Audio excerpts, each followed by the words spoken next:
So, hello everybody. I hope you guys are doing absolutely amazing. It is a overcast, breezy mid-morning here in Central Florida, and look at these guys. Just beautiful, beautiful, beautiful. And you already know what these are. These are a relative or cousin, possibly a long-lost selection of the rat's tail radish.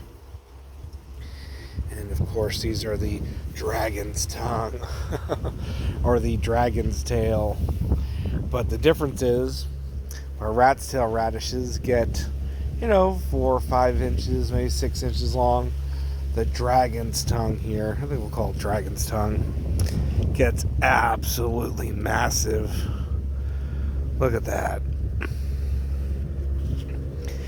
These pods can get over a foot long. I've had some of them get about 18 inches or so. It's absolutely crazy how long these pods can get.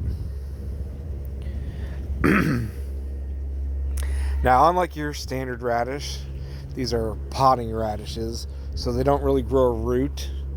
They are for the pods, and the pods are pretty tasty, depending if they have had a bit of frost on them, they'll be a little sweeter. If it's, pretty warm, they haven't been frosted, they'll have a little bit more of a spicy radish flavor to them. But they're really awesome. I mean, you take them, you blanch them real quick, stir fry them up with a little bit of butter, and it'll mild it out a little bit. Or you just eat them raw in salads. They're absolutely delicious. And of course, the flowers are edible. Look at those beautiful flowers. Just gorgeous. And they flower for a really long time. You can see the whole little row I have here of them. So you can stick them in and they'll flower for a month or two and just keep producing little flower stalks off the base. But especially the dragon's tongue here, it gets so long. And when they're young, they're super thin, really thin.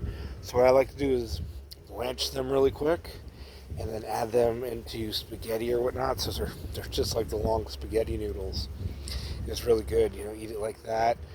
Or again, just stir fry them up and just delicious. They're so versatile. You can do whatever you want with them. Cook them, eat them raw. You can pickle them. They're super easy to grow.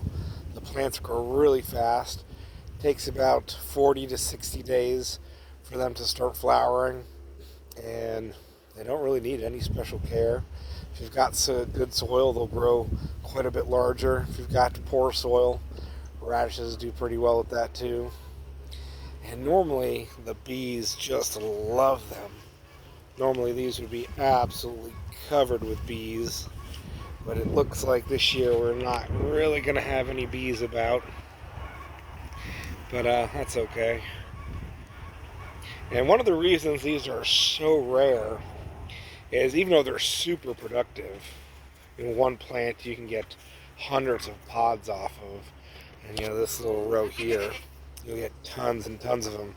But they don't produce much seed. For as big as these pods get, they only have, most of the time, 3-4 seeds in them. Sometimes they don't have any seeds at all. So you don't get much seed off of them, which contributes to them being so rare. But, get hold of some seed and save your own seed and grow them. They'll give you tons of food, and you don't need very many plants as it is. So you plant 5, 10, 15 plants, and you'll get plenty of seed to save for yourself and plenty of delicious, radishy flavored pods to eat, right? And just like the rat's tail radish, there's a purple version of these, which you can see these are kind of purplish, and there's a green version. And it took me forever to hunt these down.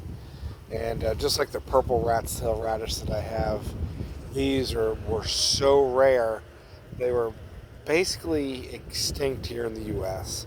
You couldn't find seed. I found seed overseas, and worked with the rat's tail radish for years, and we actually selected out the purple version of that, which we've sold for, over 10 years now. And quite a few of you guys actually grow the purple rat's tail radish, and honk my own horn a little bit. We helped bring that back from almost complete extinction. And this again, this dragon's tongue is just a super large version, a very impressive version, yeah, like the rat's tail potting radish, and yeah, pretty much unheard of here in the U.S. It's gotten a little bit more common over the past couple years, but other than that, it's basically nowhere to be found. And actually, I don't know if you can see them fly around. There is a little native bee. Pretty interesting. When the European honeybees, the honeybees disappear, you actually, we do have native bees, guys. A lot of people don't realize that. And they're so rare. But when there's no actual bees around, you really notice the natives. And there's this little guy flying around here somewhere. That's pretty cool. So, not all is lost. But anyway, guys, grow food. Grow some super easy, super productive, really delicious, and absolutely beautiful dragon's tongue radish. Yeah, really pretty. Gorgeous, delicious, pretty, easy to grow. Grow food, guys. Love you. If you watch this far and you like the videos, like and subscribe. And, I'll bring some more awesome and amazing crops to show you so you get excited about growing them, I'm not going to tell you much on how to grow stuff. I'm not going to tell you much on what to do. There's plenty of that all over YouTube, but there's not enough, I don't know, enough to sweeten the pot, maybe. That's what we'll say. That's what I do. That's what my business is. We find, we grow, and we provide rare, not necessarily exotic, edible crops, but definitely rare. It is our specialty, growing rare crops that are super productive and super easy to grow and delicious to boot. You can't beat that. And these crops really deserve to be grown by you guys and more widely just everywhere. Everywhere, guys, grow food. And that's what we do. I get excited about it, and hopefully you do too, right? Look at those beautiful pods. I'm actually going to go pick some and fry them up with some scrambled eggs. And oh my gosh, look at me, I spoke too soon.